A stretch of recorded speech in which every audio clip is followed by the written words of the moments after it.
Hello, good morning. Today is Monday. I am so happy to see you all, and I'm so happy that we're going to be getting started with learning. It's been 2 very long weeks, but I assure you that what we're doing in ELA, I love these stories, and I hope that you're going to love them too. Since today is the first day, you probably have a lot of papers that you're trying to keep track of. So what we're going to do first is we're going to go through all the papers that you will need for today. I'll give you some time to collect them, we'll go over them, and then we'll get started on our lesson. So all the materials that you'll need for today are your weekly planner, your journal entry, your lesson 6, your Hercules questions,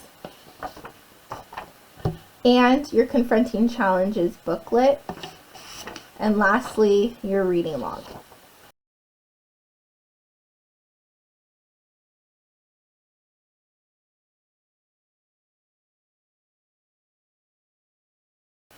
Here we have the weekly schedule planner. You'll see that for the weeks March 30th through April 3rd, this is going to be week 1.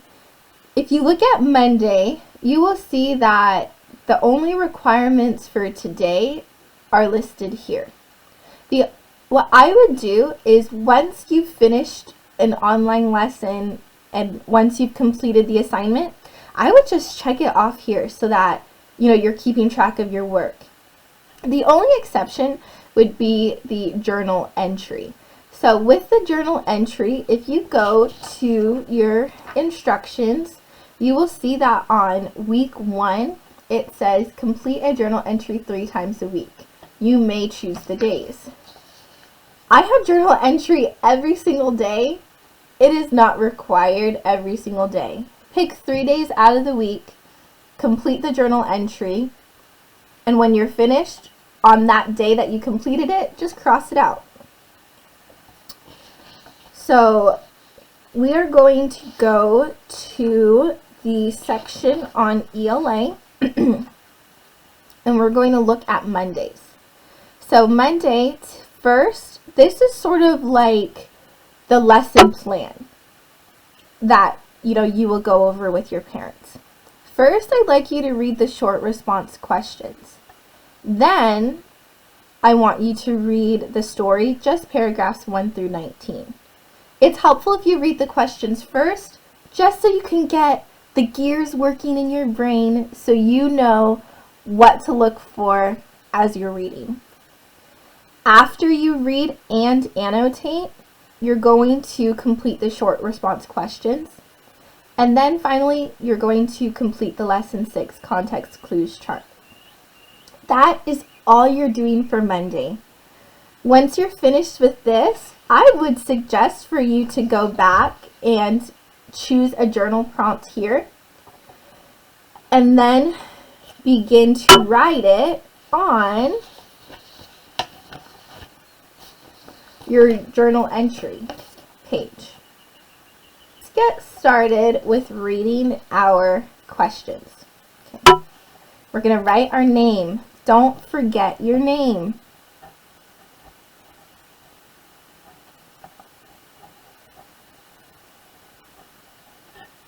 Write your name.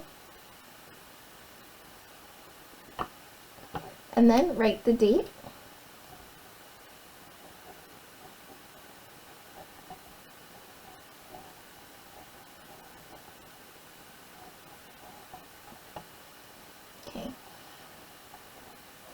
So make sure that you look at the title of every page first so you know that you're answering the right questions.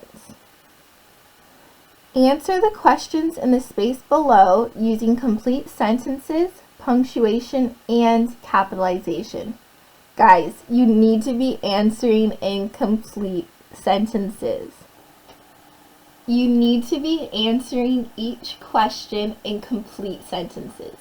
Do not think that you can just rush through and start, writing away. make sure that 1, you're going back to the text to find your answer, and 2, once you've found your answer, you're writing incomplete sentences. So, paragraph 1 begins with this sentence.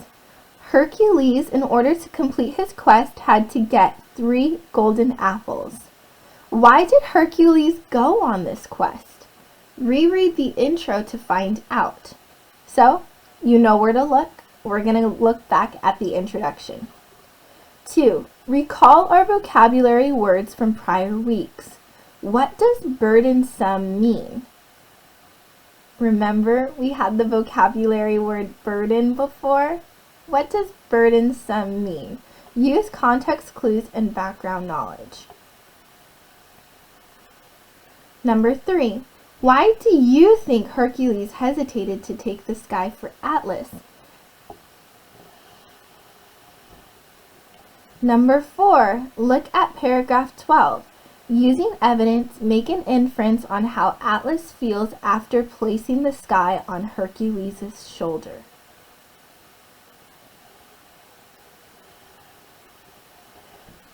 Number 5. Stop at paragraph 19. Make a prediction. Do you think Atlas will take back the sky? Why will he or why will he not? Okay, now that we have read all of our questions, we're going to go back into the text and read and annotate. An excerpt from The 3 Golden Apples by Nathaniel Hawthorne. Okay, we have this new story. I want you to think to yourself, what is the first thing that we do when we have a new story? You can shout it. I think I hear you from here. We are going to preview the text. So go ahead and go through all the pages of your text, look at the pictures, look at the expressions in the pictures, and then come back to page 22 with me and we'll get started.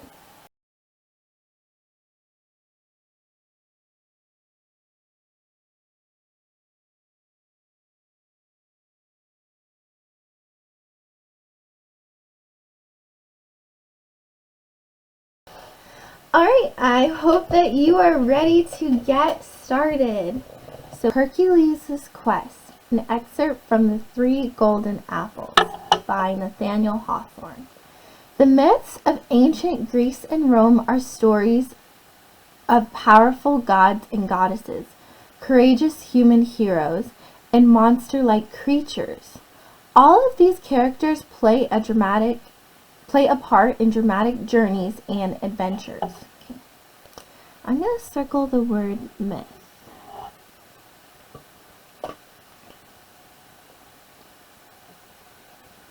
The hero in the following passage is one of the most important figures in Greek and Roman mythology.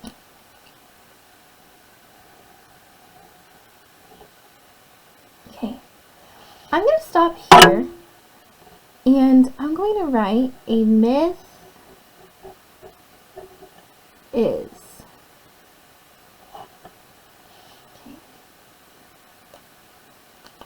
Now, I'm going to look up what a myth is online. It says a myth is a story or a group of stories that form part of the traditional knowledge of society. Myths often use imaginative plots and characters to explain how the world began and why nature and people behave the way they do. Then another definition says, a story, person, or thing that has been made up or imagined and is not real. So, people view Greek mythology as a collection of stories that the Greek religions used to describe the world. When we look at their stories, we would say, or people say, that they're not real and that they're imagined. So we take this idea of Greek myths and traditional stories, and we might use that for other things that are not real or imagined. For our definition, we're going to say that a myth is a story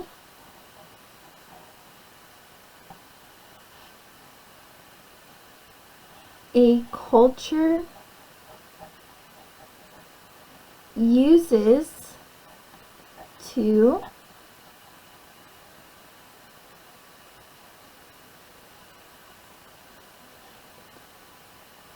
explain the world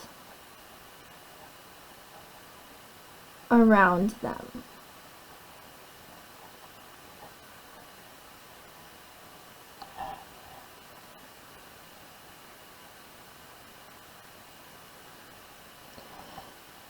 And it's not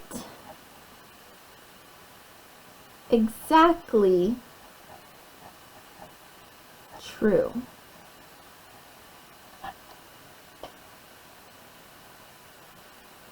Now, before we move forward, I want to put something in your ear.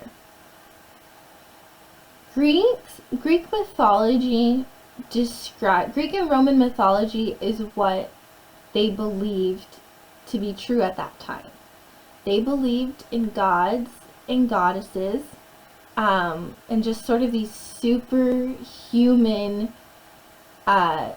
deities, and they would worship them. Now, I'm going to show you another definition, and I want to know what you think about it. So with this other definition, it says, a mythology is a collection of myths or stories about a specific person, culture, religion, or any group with shared beliefs. Most people don't consider mythology to be entirely true, but they still take it seriously. A myth is a story about the olden days, often featuring supernatural characters, and a mythology is a bunch of myths that are related to each other. Greek mythology is filled with tales about relationships between gods and humans, and usually with gods pulling pranks all the time. Christian mythology tells the story of God creating the earth and everything after. If I even go to Google to see the definition of a mythology, look at the example. A book discussing Jewish and Christian mythologies.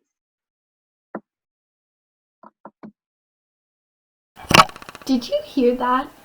The definition on Google, the example of a mythology, is a book discussing Jewish and Christian mythologies. I wonder what book they're referring to.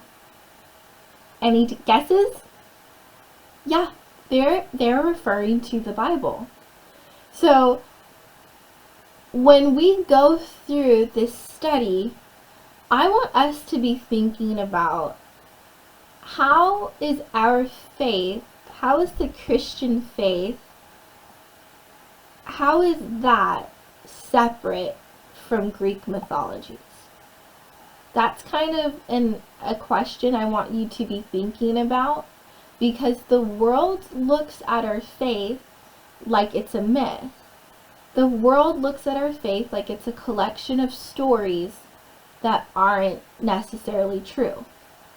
It's a culture, a Christian culture, where people are describing the world around them. And so the Bible is a collection of stories of how Christians or Jewish people are describing the world around them. Is that true? I wouldn't say so. But as we go through and we learn about Greek mythology and Greek stories, how can we distinguish between the one true God and his message to all people versus this sort of pantheon, this collection of gods, and the Greeks message to their people. All right, let's move on. His name is Hercules. I wonder how do you pronounce that word?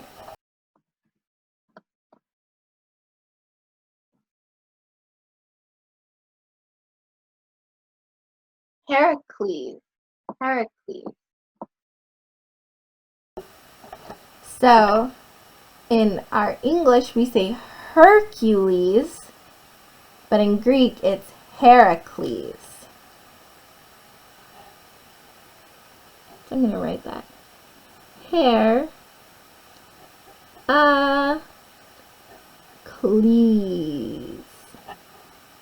Heracles. That's a U-H. Okay.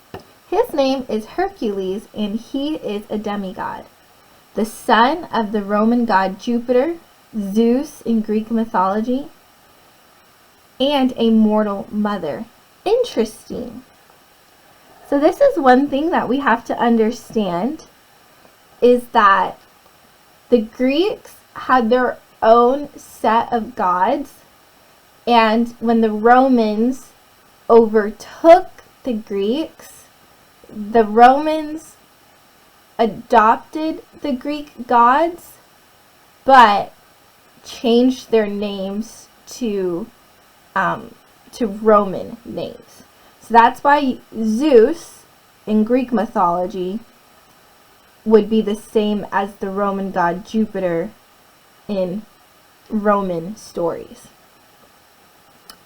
Hercules is known for his incredible strength and courage. Later, after he commits a terrible crime, he is sentenced to 12 tasks or labors to atone for his actions. I wonder what crime he committed. So I'm going to write,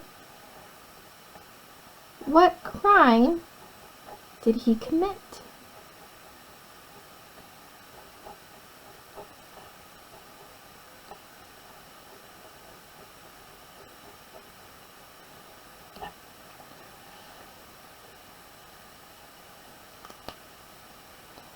One of these labors is to retrieve a treasure of 3 golden apples, guarded by nymphs called Hesperides, and a many-headed giant dragon. Hercules travels a long way and goes through many trials on his quest to get the golden apples. He also gets help from Atlas, the leader of the Titans, a race of giants. So when we look at the word race, don't think of it like a car race or a running race. Think of it like a group of people.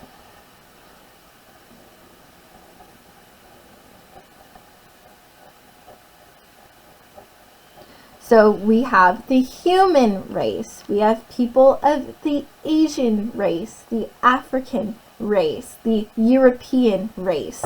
So a race, a group of people, a race of giants.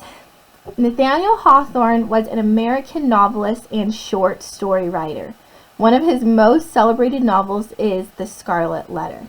Nathaniel Hawthorne, just want to tell you guys, he is an amazing writer. Just going to put that out there. All right, let's get reading. Paragraph 1. Hercules, in order to complete his quest, had to get 3 golden apples. He asked the giant Atlas about the apples and how he might get them. No one but myself can go into the garden of the Hesperides and gather the golden apples. If it were not for this little business of holding up the sky, I would make 6 steps across the sea and get them for you, said Atlas. Holding up the sky? What is that similar to? What story is that similar to? Let's think back to a certain gullible coyote that had to hold up the sky.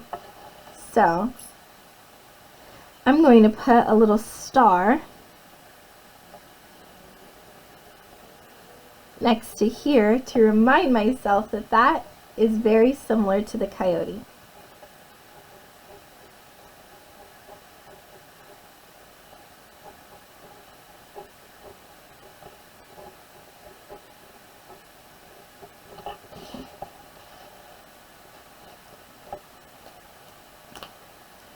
I would make half a dozen steps across the sea and get them for you, said Atlas. You are very kind, replied Hercules. Can't you rest the sky upon a mountain?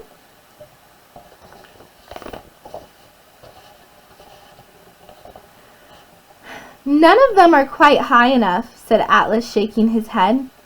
You seem to be a fellow of some strength. What if you should take my burden on your shoulders while I do your errand for you? I wonder. It says that no one but myself can go into the garden. I wonder why is he the only one? So I'm going to write, why is Atlas the only one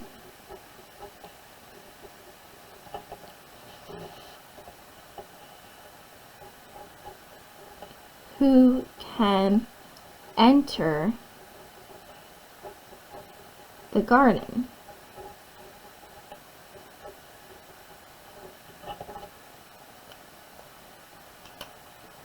Now, I personally would not be one to enter that garden. If we go back up here, it says it's guarded by nymphs and a many-headed giant dragon. Huh, I would not want to be that person. But isn't it interesting that only Atlas can go into that garden? I wonder why he's the only one that can go. Nevertheless, if he is the only one to go, does Hercules have a choice? Can he get those apples by himself? Probably not. Let's go on to paragraph 5. Now Hercules was a remarkably strong man. If any mortal was capable of holding up the sky, it was Hercules. Nevertheless, it seemed so difficult an undertaking. That means it seemed something that was really, really hard to do. That, for the first time in his life, he hesitated. Okay, Hercules sees this giant holding up the sky, keeping the sky from collapsing on the entire world. And then the giant, Atlas, says, hey, you know what? If you want those apples, I could go get them for you. Well, you seem really strong. Can you hold up the sky for me? And then Hercules is like, what? He is this big, strong warrior, and he has fought so many battles. And then this huge giant, who's literally keeping the world from utter destruction, says, can you take my job for me and I can go do that for you? And Hercules is like, man, I really thought that getting those apples would be a little easier. So, with that, why do you think that he hesitated? It says for the first time in his life. So that kind of shows me that Hercules is a super brave person. He's really confident, yet he hesitated. So I'm going to ask you, why did Hercules hesitate?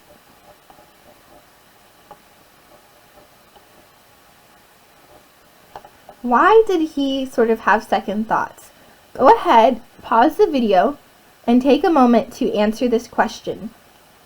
Alright, I hope that you have answered that question. We're going to keep reading. Number 6. Is the sky very heavy? He inquired. That means he asked.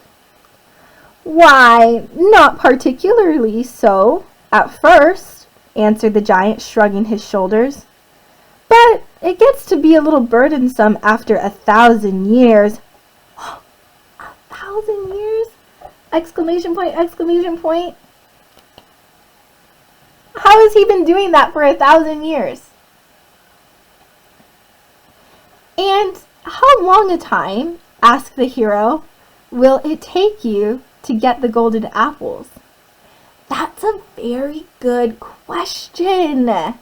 So I'm going to put an exclamation point, and I'm going to put Hercules is as wise as he is strong.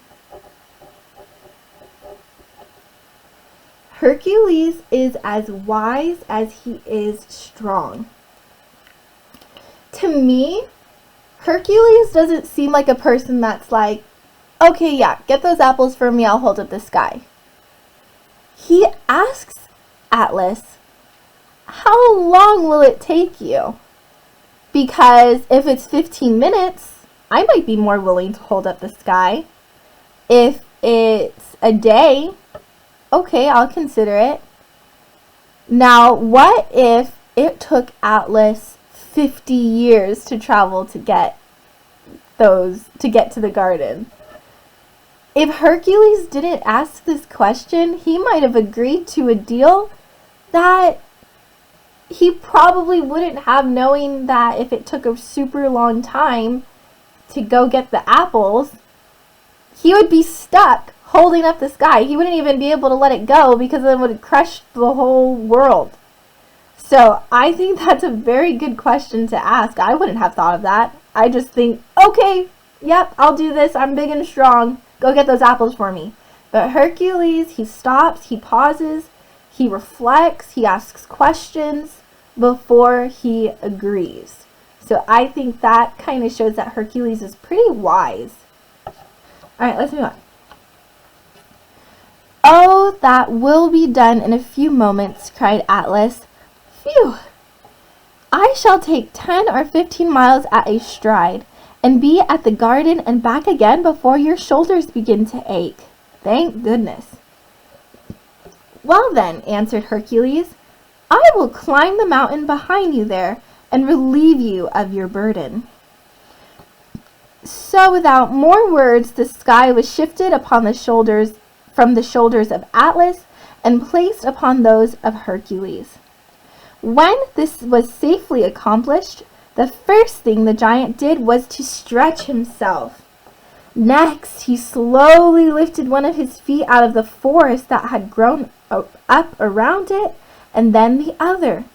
Then, all at once, he began to caper and leap and dance for joy at his freedom. And when his joy had a little subsided, he stepped into the sea. How do you think Atlas feels right now? He has been holding up that sky for so long. You can just, can you imagine doing that for 1,000 years? So on paragraph 12,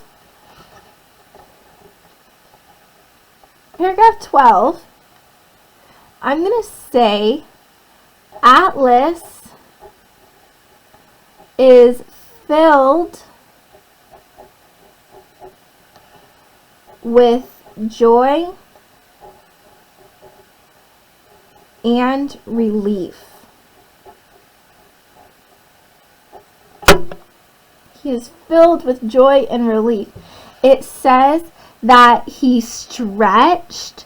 Have you ever had to sit down for a really, really long time, and then when you finally get up, you just have the best stretch in the world, kind of like our brain breaks. It just feels so good. And then it says that he began to caper, to leap, and to dance for joy. Why did he do this? Because he was free. If we can think of it like he was burdened, he was weighed down, and now he felt complete freedom. Hercules watched the giant as he still went onward until at last the gigantic shape faded entirely out of view. And now Hercules began to consider what he should do in case Atlas should be drowned in the sea, or if he were to be stung to death by the dragon with 100 heads, which guarded the golden apples of the Hesperides. If any such misfortune, so bad fate, were to happen, how could he ever get rid of the sky? So Hercules starts to meditate over the reality of his situation. He is completely depending on Atlas for two reasons. First, he's depending on Atlas because, one, he can't get into the garden, so Atlas has to be the one to get it. And then two, if something happened to Atlas, Atlas isn't some superhuman that has immortality and will live forever. Atlas could drown into the sea, or Atlas could be eaten by those dragons. So Hercules is thinking to himself, if that happened, how would I get rid of this sky? What will I do?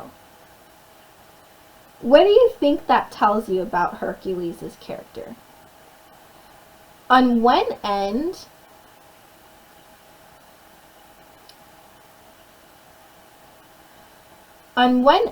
I think that it kind of shows that he's wise. You know, he's not just thinking, yep, this mission's going to be a success. He's kind of thinking of the ways that the mission might go wrong and how he can do to fix it. But then on the other end, it does seem a little selfish, because he's like, okay, if Atlas dies, what am I going to do? What am I going to do about this? What am I going to do about holding up the sky? You know, he's kind of more concerned with his state and with, you know, what's going to happen to himself. Not really concerned about what's going to happen to Atlas. So, what do you think about Hercules? What kind of character traits would you think Hercules has so far? So, I'm going to write the question, and I want you to annotate what kinds of traits do you think Hercules has so far?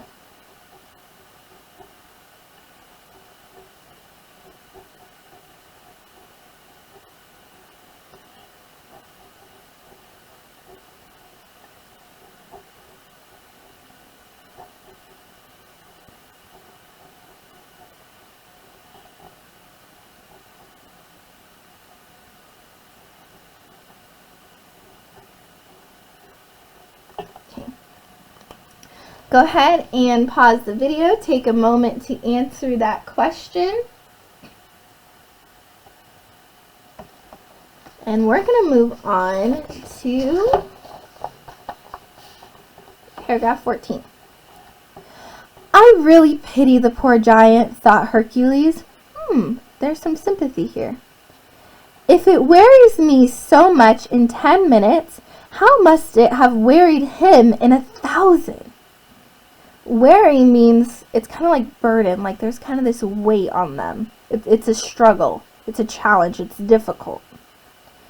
Finally, Hercules beheld the huge shape of the giant like a cloud on the far off edge of the sea. At his nearer approach, so Atlas is coming closer, Atlas held up his hand, in which Hercules could perceive 3 magnificent golden apples as big as pumpkins, all hanging from one branch. Can you imagine holding up a sky, like just wondering, when is he going to get back? Man, this is really difficult. I feel really bad for the guy. And then off in the distance, you just see this giant, like, can you imagine this giant walking through the ocean or walking through the sea and just, you know, he's walking and he reaches out his hand and he's like, I got the apples. I got them. Just the relief that Hercules must have felt. Like, whew, thank goodness I literally would not know what to do if something happened to you. I'm so glad you're back. Now take this guy from me. I am glad to see you again, shouted Hercules when the giant was within hearing. So, you have got the golden apples? Certainly, certainly, answered Atlas, and very fair apples they are. I took the finest that grew on the tree, I assure you. I want you to make an inference. It says that the golden apples are as big as pumpkins. Remember, that's a simile. They're as big as pumpkins. Think about this. Think about the size of a pumpkin and think about, look at this picture.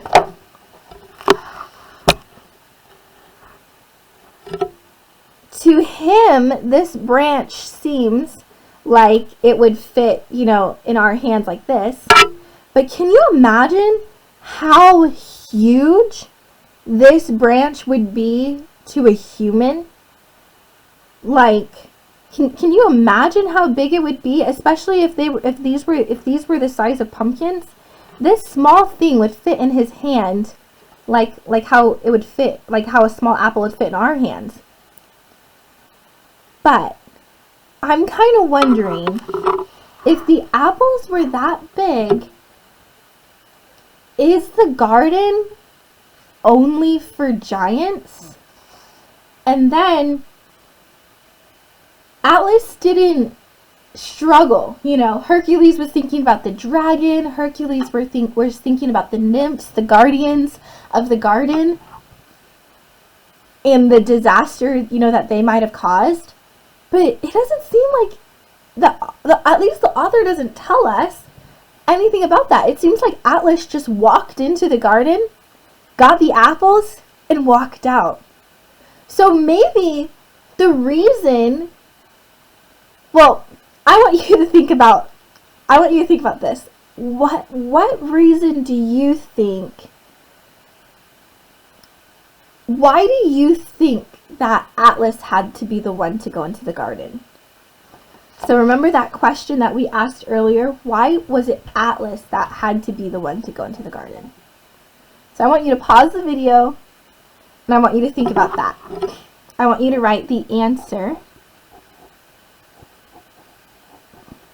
to why Atlas had to be the one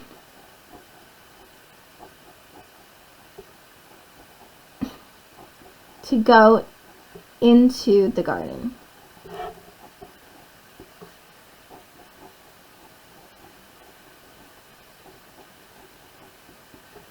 Go ahead and write that answer down.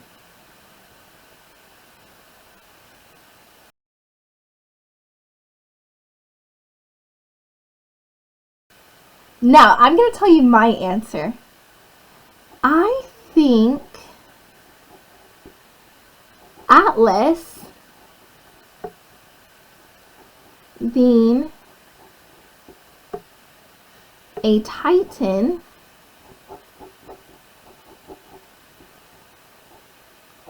had permission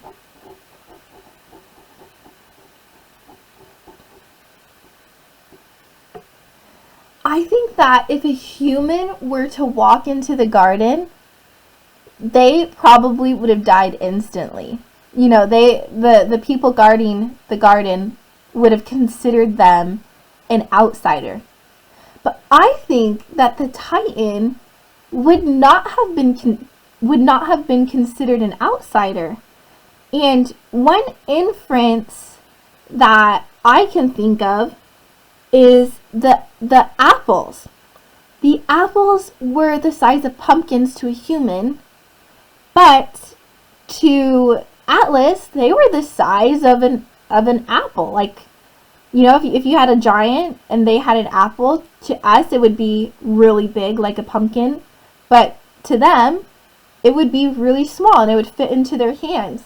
And so I think that Atlas had permission because he was a Titan, and I think the garden was probably a place for giants.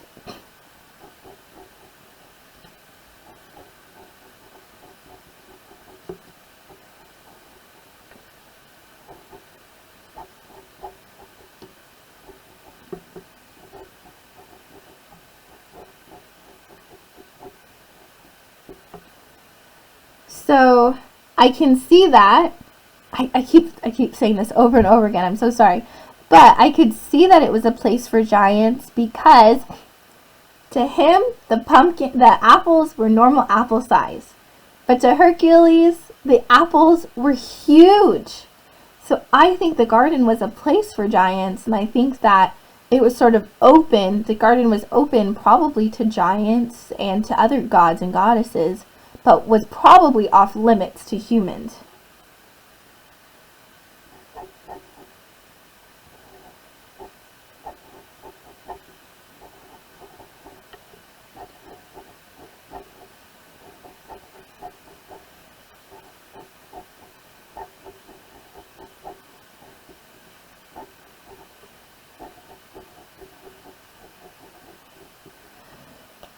Okay, let's read on.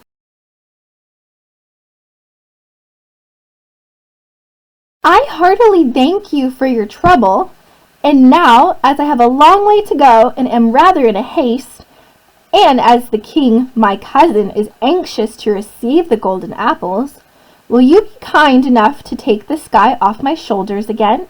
Asked Hercules. I love how polite they speak to one another. Why, as to that, said the giant, chucking the golden apples into the air 20 miles high, or thereabouts, and catching them as they came down. As to that, my good friend, I consider you a little unreasonable. What? Can I not carry the golden apples to the king, your cousin, much quicker than you could? It seems like Atlas doesn't want to take back the sky, or at least wants to put it off a little bit. As His Majesty is in such a hurry to get them, I promise you to take my longest strides, and besides, I have no fancy for burdening myself with the sky just now. Atlas is kind of like, yeah, about that.